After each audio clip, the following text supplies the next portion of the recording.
Hello dear Capricorn, welcome back to my channel. मेरे channel पर आपका स्वागत है। ये है द मोक्षा टैरो और मैं हूँ आस्था शर्मा। ये आपके मई के महीने की मंथली रीडिंग होने वाली है, जिसमें आपका career, love, investment, money, health सारी चीजें कवर होंगी।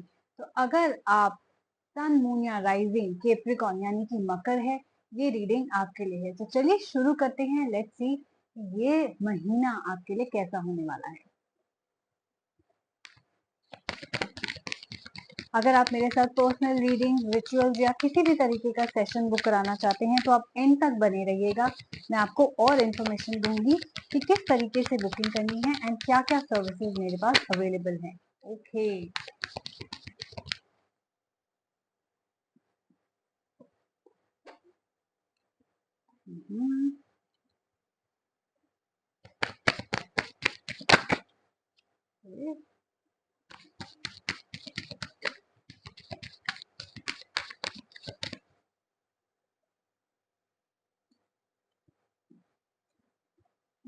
काफी चैलेंजिंग महीना होने वाला है ये। कैप्रिकॉर्न्स रेडी हो जाइए, चलिए शुरू करते हैं। अगर अब तक आपने मेरे चैनल को सब्सक्राइब नहीं किया तो कर लीजिए, ताकि ऐसे ही एडवांस में आपको अपनी रीडिंग मिलती रहे। तो जब आपका महीना स्टार्ट होगा, आपका पहला सप्ताह के अराउंड क्या आपकी एनर्जीज होंगी। आपके कार्ड्स आए हैं एस्ट्रोनॉमर और 2 ऑफ सन्स। तो मैं ये चीज देख सकती हूँ कि आप किसी लेडी से डील कर रहे हैं, राइट। किसी फीमेल एनर्जी से डील कर रहे हैं या फेमिनिन एनर्जी से डील कर रहे हैं। अगर आप खुद एक लेडी हैं तो आप किसी मेल एनर्जी से डील कर रहे हैं, जो कि केयरिंग है, नर्चरिंग है, जब जरूरत पड़े आपका साथ देते हैं। लेकिन आप दोनों की फिर भी बात नहीं बन रही, या आप उस किस्म के इंसान हैं तो भी आपके रिलेशनशिप में बात नहीं बन रही है, लड़ाई झगड़े हो रहे हैं, राइट।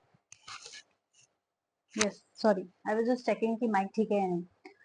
तो 2 ऑफ सन्स जो हमारा कार्ड आया है वो बात करता है कंपैटिबिलिटी इश्यूज की, लड़ाई झगड़े की, आर्ग्यूमेंट की, चिक चिक की, जो आपका आ, महीने में स्टार्टिंग होते ही हो रहा होगा, या तो एंड ऑफ अप्रैल में ही स्टार्ट हो जाएगा। ना आप सोच रहे हो कि आप सब कुछ कर रहे हो इस इंसान के लिए, लेकिन फिर भी लड़ाई झगड़े क्यों हो रहे हैं इस रिलेशनशिप में। मैं तो 100% अपना इस रिलेशनशिप में दे रहा हूँ या दे रही हूँ, राइट। मैं पार्टी भी इंजॉय कर सकती हूँ, या मैं हॉस्पिटल में कोई है तो उसकी केयर भी कर सकती हूँ, घर भी अच्छे से संभाल लेती हूँ, काम भी अच्छे से संभाल लेती हूँ। तो ऑलराउंडर होने के बाद भी क्या दिक्कत है। ना दिक्कत ये है कि आप दोनों में कंपैटिबिलिटी इशू है, विच मीन्स कि आप दोनों ही काफी स्ट्रांग हैं, आपके पार्टनर भी उतने ही स्ट्रांग हैं जितने कि आप हैं। ईगो फाइट हो सकती है, या आपके ईगो क्लैशेस हो सकते हैं, या दोनों ही शॉर्ट टेम्पर्ड हैं, यानी कि एग्रेसिव हैं, गुस्सा जल्दी आ जाता है। अगर आप इस रीडिंग से रेजोनेट करते हैं, अगर आपको लगता है हाँ हम दोनों ही ऐसे हैं, एक तरीके के इंसान हैं, तो ये रीडिंग आपके लिए है। यहाँ आपको क्या करना है, कंपैटिबिलिटी इश्यूज में आप इंडिविजुअली बहुत अच्छे हैं, राइट। आप अच्छे इंसान है, वो अच्छे इंसान है, लेकिन जब आप साथ में आते हैं तो आपस में आपकी बन नहीं रही है, क्लैशेस होते हैं। इसके लिए आपको कॉम्प्रोमाइज करके चलना पड़ेगा। अगर आप कॉम्प्रोमाइज करेंगे, पार्टनर की बात कभी कभी मानेंगे, झुक जाएंगे, सॉरी बोल देंगे, तो आपका रिलेशनशिप स्मूथ चलेगा। लेकिन अगर आप अड़ियल होके चलेंगे कि नहीं भाई मेरी ही बात मानो और मैं कॉम्प्रोमाइज नहीं करने वाला या करने वाली, तो ये रिलेशनशिप में आपको आगे लड़ाई झगड़े ही मिलेंगे, प्रॉब्लम्स ही होंगी, क्योंकि कंपैटिबिलिटी इश्यूज हैं, राइट। इसकी वजह से मैं आप लोगों का ब्रेकअप होता हुआ भी देख रही हूँ। तो हो सकता है या तो आप ऑलरेडी नो कांटेक्ट में चले गए हैं, या आप नो कांटेक्ट में जाएंगे ब्रीफ पीरियड के लिए, राइट। मूविंग ऑन, आपका महीना कैसा रहेगा। सेकेंड सप्ताह यानी कि दूसरे सप्ताह के आसपास आपकी एनर्जीज होंगी 6 of spares and Temperance card की, राइट। विच मीन्स कि लड़ाई झगड़े की वजह से जो आपका रिलेशनशिप स्टॉप हुआ था, बातचीत स्टॉप हुई थी, कम्युनिकेशन गैप आया था, वो फिर से चालू हो जाएगा। विच मीन्स कि कोई पास से फिर से वापस आएगा, बातों को सुधारने के लिए वापस आएगा, या आप किसी के पास वापस जाएंगे, राइट ना। ये टाइम है अडेप्टेबिलिटी का। जैसे कि मैंने आपको बताया कि आपको कॉम्प्रोमाइज करके चलना पड़ेगा, वैसे ही जो भी इस वक्त सिचुएशन है आपको अडेप्ट करना पड़ेगा, राइट। विच मीन्स कि चेंजेस लाइफ में आते रहेंगे, बदलाव आता रहेगा, आपको चीजों के हिसाब से चलना होगा। आप ये नहीं कह सकते कि जब नया नया हमारा रिलेशनशिप स्टार्ट हुआ था या शादी हुई थी तब तो ऐसा नहीं होता था, अब क्यों हो रहा है। अब चीजें बदल गई हैं, अब काम बदल गया है, हो सकता है प्रेशर बदल गया हो, स्ट्रेस बढ़ गया हो, राइट। महंगाई बढ़ गई है, तो आपको चीजों के हिसाब से बदलना पड़ेगा। हर एक चीज हर एक बिहेवियर आपके रिलेशनशिप को अफेक्ट करता है। तो जैसे जैसे बदलाव आते रहते हैं आपके रिलेशनशिप में, वैसे वैसे आप भी बदलिए। हो सकता है पहले आप इन लॉज के साथ ना रहते हो, अब इन लॉज भी आ गए हैं, अब आप क्या करोगे? तो बदलिए अपने आप को। अपनी लाइफ में आपको एक बैलेंस और स्टेबिलिटी लाना होगा, राइट? अगर आप नहीं ला रहे हैं तो आपको लाने की जरूरत है, कार जैसा कह रहे हैं। तो एक बैलेंस और स्टेबिलिटी अपनी लाइफ में लाइए, जहाँ पे आप काम और घर को इक्वल समय दे सके। तभी आपकी लाइफ थोड़ी सी स्मूथ रहेगी। तो अगर आप थोड़ा सा गिविंग नेचर में हो जाएंगे, अब अगर आप थोड़ा सा सामने से ना एक्सपेक्ट करके थोड़ा सा खुद ही एक्स्ट्रा करने लग जाएंगे, घर में ज्यादा ध्यान देने लग जाएंगे, रिलेशनशिप्स में ज्यादा ध्यान देने लग जाएंगे, तो ऑटोमेटिकली आपका रिलेशनशिप सुधरने लगेगा ना। ये बात करता है सेल्फ कंट्रोल की भी, यानी कि गुस्से पे अपना काबू रखिए। इमोशनल अगर आप बहुत ज्यादा हो जाते हैं तो उस पर काबू रखिए, क्योंकि वो भी कई बार हमारे रिलेशनशिप को स्पॉइल कर देता है, राइट? हर वक्त रोना धोना किसी को पसंद नहीं है, एंड हो सकता है आपके पार्टनर को वो बहुत ही अच्छा ना लगता हो। कोई पास से वापस आता है तो सबसे पहले उनसे पूछे कि वो बदलने को तैयार है या नहीं, क्योंकि कोई भी रिलेशनशिप वन साइडेड तो नहीं होता, दोनों तरफ से ही आपको मेहनत करनी पड़ती है, ताली दोनों हाथ से बजती है। तो जब कोई पास से वापस आए तो आप उनसे पूछे क्या आप मेहनत करने के लिए तैयार हैं, क्या आप अपने आप पे काम करने के लिए तैयार हैं और बदलने के लिए तैयार हैं। तभी आप उनके साथ रिलेशनशिप में आगे बढ़िए। मिड वीक के अराउंड आपकी क्या एनर्जी होगी, थर्ड वीक के अराउंड आपकी क्या एनर्जी होंगी? आपके आ रहे हैं 5 of stars and the moon card. आप हो सकता है किसी एक्वेरियस या केप्रिकॉन या सैजिटेरियस सन मून राइजिंग से डील कर रहे हैं, या आपके अपने बर्थ चार्ट में Aquarius Capricorn sun moon rising है ना। इस इंसान ने, मैंने देखा है कि आपको बहुत ज्यादा हर्ट किया है। हो सकता है ये बदलने को तैयार ना हो सकता है ये कॉम्प्रोमाइज करने को तैयार ना हो, या ये भी हो सकता है कि वो आपको कमिटमेंट देने को तैयार ना हो। मैं आपको ये चीज एंड करते हुए देखती हूँ, यानी कि ये रिलेशनशिप यहाँ पे एंड करता हुआ देखती हूँ। क्यों देख रही हूँ? क्योंकि आपको पता है कोई सच का खुलासा होने वाला है, कोई बहुत बड़े सच का खुलासा होने वाला है, जहाँ आपको इस इंसान की ट्रू इंटेंशंस का पता चलेगा। कोई बड़ा सच आपके सामने आएगा जो आपको मजबूर कर देगा इनसे दूर जाने के लिए। मे बी आपको एक्स्ट्रा मैरिटल अफेयर के बारे में पता चले, हो सकता है आपको उनकी ट्रू इंटेंशंस के बारे में पता चले कि वो सिर्फ आपके पैसे के पीछे थे, राइट? जायदाद के पीछे थे, या उनका ऑलरेडी शादीशुदा है, या उनका अफेयर कहीं चल रहा है, या वो किसी तरीके से आपको यूज कर रहे थे, अब्यूज कर रहे थे। कोई ऐसा खुलासा आपकी लाइफ में होगा जहां आपकी आंखें खुल जाएंगी, और फिर मैं आपको देखूंगी कि आप एक ऐसा डिसीजन ले रहे हैं जहां पे आप इस इंसान से दूर जाता हुआ मुझे नजर आ रहे हैं, ब्रेकअप करता हुआ मुझे नजर आ रहे हैं, राइट? नहीं तो वो इंसान आपके साथ ब्रेकअप कर सकते हैं। ये हम बात कर रहे हैं तीसरे सप्ताह की, राइट? मैं ये भी देख रही हूँ कि अगर हम आपके ओवरऑल करियर के बारे में बात करें, जिस पे मैं अभी आऊंगी, पहले मैं आपकी लव लाइफ के बारे में बात कर रही हूँ, तो काफी कॉम्प्लिकेटेड वो मुझे नजर आ रही है, राइट? तो आपको जिस भी इंसान से आप डील करेंगे, आपको उनके ट्रू इंटेंशंस नहीं पता है, एंड इसलिए आपको केयरफुल रहना होगा। कोई भी नया इंसान अगर आपको तीसरे सप्ताह के अराउंड मिलता है, यानी कि towards the end of May मिलता है, तो थोड़ा सा आप उन पे ट्रस्ट ना करें, सोच समझ के चलें। ऑल्सो आपकी इंट्यूशन आपको गाइड करती रहेगी मई के महीने में, तो जरूर अपनी इंट्यूशन, अपने सपनों को, अपने ड्रीम्स को सुनिएगा। आखिरी सप्ताह में जब हम आते हैं तो आपका 3 ऑफ स्टार्स और प्रिंस कार्ड आता है, राइट?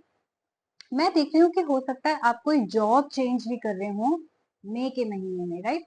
कोई छोड़ के जा रहे हैं, लिब्रा सन मून राइजिंग भी प्रोमिनेंट है, कोई जगह छोड़ के जा रहे हैं, कोई जॉब छोड़ के जा रहे हैं, कोई जॉब चेंज करना चाहते हैं। क्योंकि मुझे ऐसा लग रहा है कि आपको अपने ऑफिस में भी पॉलिटिक्स के बारे में पता चला हो, जिस इंसान पे, जिस कोलीग या बॉस पे आप ट्रस्ट कर रहे हो, आपको पता चला हो कि उनकी तो इंटेंशन है ही नहीं आपको प्रमोशन देने की, उनकी इंटेंशन तो है ही नहीं आपको बढ़ावा देने की। तो ये चीज भी आपको काफी ज्यादा हर्ट कर सकती है, राइट?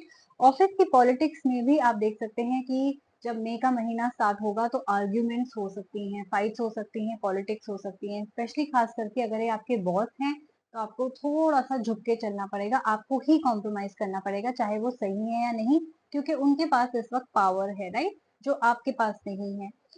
जब महीना एंड होगा तो मैं आपको एक जॉब चेंज करता हुआ देख रही हूँ, जो आपको थोड़ा सा हर्ट भी होगा, क्योंकि शायद आपने सोचा हो कि आप इसी कंपनी में ग्रो करेंगे या इसी बिजनेस को आगे बढ़ाएंगे, लेकिन वो बिजनेस ने आपको अगर रिटर्न नहीं दिए, या जॉब ने आपको सेटिस्फैक्शन नहीं दी, तो आप उसको वहीं एंड कर देंगे और कोई नई जगह पे मूव करेंगे, राइट? ये ट्रैवलिंग का भी कार्ड होता है, सेपरेशन का भी कार्ड होता है। तो हो सकता है कि आपको अपने घर वालों से दूर जाना पड़े किसी जॉब की अपॉर्चुनिटी के लिए मई के एंड महीने में। लेकिन आपको ये जो अपॉर्चुनिटी है जो मई के आखिरी महीने में आप लोगे, वो आपको काफी सेटिस्फैक्शन देगी, वो आपको एक प्रिंस की तरह आपका ओहदा बढ़ा देगी। और मैं ये भी देख रही हूँ कि आपके नीचे काफी लोग होंगे जो आपके ऑर्डर्स मानेंगे। तो हो सकता है आपकी मैनेजेरियल सीईओ वाली पोजीशन हो जाए, बिजनेस में है तो आपका बिजनेस बढ़ जाए, टीम आपकी बड़ी हो, 10 लोग हों आपके नीचे, राइट। ऑल्सो मैं ये भी देखती हूँ कि अगर आप एम्प्लॉयर हैं तो आप अपने टीम का खास करके काफी ध्यान भी रखेंगे, उनके साथ काइंड होंगे, कोई ऐसी ज्यादती वाली बात नहीं होगी। और बहुत अच्छी पोजीशन पे मैं आपको इस महीने के एंड में आता हुआ देखती हूँ, राइट। तो जो भी आपकी लाइफ में मेल आ रहा है, आपके करियर में जो लड़ाई झगड़ा आ रहा है, जो ऑफिस की पॉलिटिक्स आ रहा है, जो आपको बैलेंस करने को बोल रहा है अपना time and money, over spend मत कीजिएगा, ये बहुत जरूरी है। जरूर से ज्यादा खर्चे अपने नहीं कीजिएगा, मई के महीने में सेव करके चलिएगा, बैलेंस बना के चलिएगा। ऑल्सो किसी नए इंसान के साथ बिजनेस डील करते वक्त आपने खास करके ध्यान रखना है कि उस इंसान की इंटेंशंस क्या है, वो फ्रॉड तो नहीं कर रहा आपके साथ। तो सारे डॉक्यूमेंट्स को पढ़ पुढ़ा कर ही आपने साइन करना है, कोई ऐसे किसी पे ब्लाइंडली ट्रस्ट नहीं करना, किसी को पैसे उधार नहीं देने हैं, नहीं तो हो सकता है कि वो इंसान पैसे लेके भाग जाए। इन सारी बातों का आपको ध्यान रखना है। और जैसे जैसे मई बढ़ता चला जाएगा, एंड होने लगेगा, आप देखेंगे कि आप अपने आप को सिक्योर फील करेंगे, अच्छा महसूस करेंगे और एक अच्छी पोजीशन पे पहुंच जाएंगे। ये महीना आपके लिए पर्सनल लाइफ एंड करियर के लिए थोड़ा सा चैलेंजिंग है, जहाँ पे हर कदम पे धोखा होने के चांसेस है, हर कदम पे स्ट्रगल है, हर कदम पे फाइट्स हैं। बट इवेंचुअली आप एक बेटर पोजीशन पे होंगे। ओके, सो आपको ब्रेव रहना है, करेजियस रहना है, हिम्मत रखनी है। मई के महीने में भारी होगा आपके लिए थोड़ा सा, लेकिन इवेंचुअली आप उससे बाहर निकल आओगे। तो ये आपके मई के महीने की रीडिंग थी। अगर आपने रेजोनेट किया, अगर आपको लगता है कि हाँ मेरी लाइफ में ऑलरेडी ऐसे चेंजेस आने लग गए हैं, ऑलरेडी ऐसा कुछ हो रहा है, then please do like share and subscribe my channel. इस रीडिंग की पॉजिटिव एनर्जीज को क्लेम करने के लिए जरूर कमेंट कीजिएगा, I claim this energy, I manifest this energy, ताकि इस रीडिंग की पॉजिटिव एनर्जीज एंड प्रोटेक्शन जो आपको ये रीडिंग वार्निंग देने की कोशिश कर रही है वो जल्दी से जल्दी पहुंचे। एंड अगर आप मेरे साथ कोई पर्सनल रीडिंग, कोई रिचुअल या कोई काउंसलिंग सेशन बुक कराना चाहते हैं, तो मैं आपको पहले तो थोड़ा सा ब्रीफ देना चाहूंगी। पर्सनल रीडिंग सबसे सस्ती है, जो आपको टाइप्ड एंड ऑडियो रिकॉर्डिंग की फॉर्मेट में मिल जाएगी इंस्टाग्राम पे। सेकंड है ऑरिकल लव रीडिंग, जो स्पेशली उन लोगों के लिए है जो नो कांटेक्ट से गुजर रहे हैं और अपने पार्टनर की फीलिंग्स को चैनल करना चाहते हैं। थर्ड, मेरे पास तरह तरीके की पैकेजेस हैं जिसमें मल्टीपल क्वेश्चन आंसर होते हैं, ताकि वो आपको सस्ता पड़े, और उसमें एक फ्री रेमेडी भी आपको दी जाएगी ब्लॉकेजेस रिमूव करने के लिए। यहाँ पर लव पैकेज है, जो लोग रिलेशनशिप, सिचुएशनशिप या मैरिड है उनके लिए। सिंगल्स का पैकेज है, जो लोग सिंगल है और ये जानना चाहते हैं कि नया पार्टनर लाइफ में कब आएगा। करियर के पैकेजेस हैं, जो कि मल्टीपल क्वेश्चंस करियर से रिलेटेड हैं, कैसी जॉब, कब क्या ब्लॉक हो रहा है, क्या मैं सही नहीं कर रहा, गाइडेंस के तौर पर उसमें फिक्स क्वेश्चन आंसर्स हैं। एंड लास्ट है फ्रेंडशिप का पैटर्न, जहाँ पे आप किसी नए दोस्त से मिले हैं और उनकी फीलिंग्स जानने की कोशिश कर रहे हैं और देखना चाह रहे हैं कि ये रिलेशनशिप आगे किस चीज में बदलेगा। तो ये 4 तरीके के पैकेजेस मेरे पास अवेलेबल हैं। इसके अलावा 2 तरीके के रिचुअल्स अवेलेबल हैं, जो कि है बेलीफ रिचुअल, जो कि मैनिफेस्टेशन के लिए होता है, एंड दूसरा है ब्लॉकेज रिमूवल रिचुअल, जो कि 1 महीने का रिचुअल है। बहुत इजी पॉजिटिव अफर्मेशन वाला रिचुअल है, कोई तामझाम नहीं है, सस्ते सस्ते रिचुअल है, 100-150 रुपए से 250 रुपए से स्टार्ट होने वाले। तो आप उसके चेकआउट भी प्राइसेस चेकआउट कर सकते हैं। April 27 को न्यू मून आ रहा है, परफेक्ट टाइम है रिचुअल्स करने का। रिचुअल्स आप किसी भी समय कर सकते हैं, बट अगर आपको लगता है आपकी एनर्जी बहुत ही ज्यादा डाउन है, तो आप एक्स्ट्रा हेल्प के लिए उसको April 27 को स्टार्ट कर सकते हैं। उस दिन स्टार्ट करने से पहले आपको बुकिंग पहले करानी पड़ेगी, ताकि आपको रिचुअल टाइम पे मिल जाए। ओके, बेलीफ रिचुअल, अगर आपको रिचुअल नहीं करने, खुद से एक वन टाइम मैनिफेस्टेशन रिचुअल करना है, तो बेलीफ रिचुअल एक ऐसा रिचुअल है जो मैं आपके बिहाफ पे परफॉर्म करती हूँ रात को। दैट हैपेंस एवरी नाइट, आप किसी भी समय बुकिंग करा सकते हो, और हर रात को मैं एक बेलीफ रिचुअल परफॉर्म करती हूँ। लास्ट बात आती है हमारे अनलिमिटेड क्वेश्चंस की। बहुत लोग बोलते हैं कि हमें टाइप फॉर्मेट और ऑडियो रिकॉर्डिंग नहीं चाहिए मैम, हमें फेस टू फेस आपसे बात करनी है। तो audio call and video call के ऑप्शंस भी मेरे पास अवेलेबल हैं, आधे घंटे के लिए और 1 घंटे के लिए। आप अकॉर्डिंगली अपने अकॉर्डिंग चूज कर सकते हैं। प्राइसेस डिफरेंट है उनके, थोड़े से हायर हो सकते हैं आप लोगों के हिसाब से। अगर आपको लगता है कि नहीं ठीक है, प्राइसेस बिल्कुल ठीक है, क्योंकि हमें पर्सनली बहुत सारे क्वेश्चंस पूछने हैं, कि जो हमारे 3 क्वेश्चन 5 क्वेश्चन में कवर नहीं हो रहे, हमारे पास बहुत सारे क्वेश्चन है, इससे हमें ज्यादा टाइम चाहिए। तो ये परफेक्ट आपके लिए ऑप्शन है, जहां आपको आधे घंटे में अनलिमिटेड क्वेश्चन का ऑप्शन मिलता है, और फिर 45 मिनट्स टू 1 आवर में भी आपको अनलिमिटेड क्वेश्चन का ऑप्शन मिलता है। Last but not the least, spiritual counselling session. मैं एक स्पिरिचुअल काउंसलर हूँ, विच मीन्स मैं आपको गाइड करती हूँ, मेंटर करती हूँ, और आपको स्पिरिट्स की हेल्प से, यानी आपके एंजल्स की हेल्प से एक रेमेडी भी देती हूँ। इसमें क्या है, अगर आप लोग किसी प्रॉब्लम से गुजर रहे हैं, बहुत लो फील कर रहे हैं, डिप्रेशन में जा रहे हैं, स्टक हैं लाइफ में, कोई बात करने वाला आपको चाहिए, एज अ थेरेपिस्ट आपको कोई चाहिए जिसपे आप ट्रस्ट कर सकें, तो जो हमारी कॉन्वर्सेशन होगी वो हमेशा प्राइवेट रहेगी। ऑलवेज रिमेम्बर कि आपकी सारी टैरो रीडिंग्स प्राइवेट रहती हैं, जो भी आप क्वेश्चन मुझे बताते हो, जो भी आपके सिचुएशन मुझे बताते हो, वो प्राइवेट रहती है। ये भी एक स्पिरिचुअल काउंसलिंग सेशन है जो इक्वली प्राइवेट है, जहाँ पे आप मेरे साथ अपने बर्डन्स शेयर करेंगे, मैं आपकी सुनूंगी, आपको हेल्प करूंगी, आप मेरे पे ट्रस्ट कर पाएंगे और ओपन अप कर पाएंगे। बहुत लोग ऐसे हैं जो स्ट्रगल कर रहे हैं, क्योंकि उनके पास कोई बात करने के लिए नहीं है, राइट? उनको कोई गाइडेंस देने के लिए नहीं है, किसी भी एरिया ऑफ लाइफ से, चाहे आपको करियर में मुश्किल आ रही है, चाहे आपके हेल्थ में आ रही है, चाहे आपके लव लाइफ में आ रही है, मैं आपके एक गाइड की तरह आपको सही राह दिखाऊंगी। क्योंकि कई बार ऐसा होता है, हमारे आसपास बहुत टॉक्सिक लोग होते हैं, हम जिससे बात करते हैं वो हमें गलत गाइडेंस देता है, राइट? क्योंकि उनकी इंटेंशंस बेस्ट नहीं होती। My intentions will always be true, always be best for you, और एंजल्स की मदद से I will give you a remedy also, जो आपको पॉजिटिव रहने में बहुत मदद करने वाली है। तो अगर आप खुद इस किसी दौर से गुजर रहे हैं, या किसी दोस्त या फैमिली मेंबर को जानते हैं जो इस दौर से गुजर रहा है, आप उनके साथ ये वीडियो शेयर कर सकते हैं, ताकि उनको भी पता लग सके कि ऐसी सर्विसेज अवेलेबल है मेरे चैनल पर। और बुकिंग कराने के लिए आप मेरी दी हुई ईमेल आईडी पे, यानी कि आस्था शर्मा a42@gmail.com पे मुझे ईमेल कर सकते हैं, नहीं तो मेरी इंस्टाग्राम हैंडल पे डीएम करके भी बुकिंग ले सकते हैं, जो कि है the moksha tarot. Guys also please follow me on Instagram, because ऐसे ही सारी अपडेट्स मैं डेली बेसिस पे अपनी स्टोरीज पे पोस्ट करती हूँ, ताकि आप लोग अपडेटेड रहो कि कौन सी सर्विसेज अवेलेबल हैं, क्या उनके प्राइसेस हैं, कौन सा रिचुअल आ रहा है, कौन सा न्यू मून या फुल मून आ रहा है, कब क्या करना चाहिए क्या नहीं। ओके, सो आई होप आपको ये रीडिंग हेल्प करी होगी। So thank you for watching my channel, take care of yourself, and I will see you soon. Bye bye.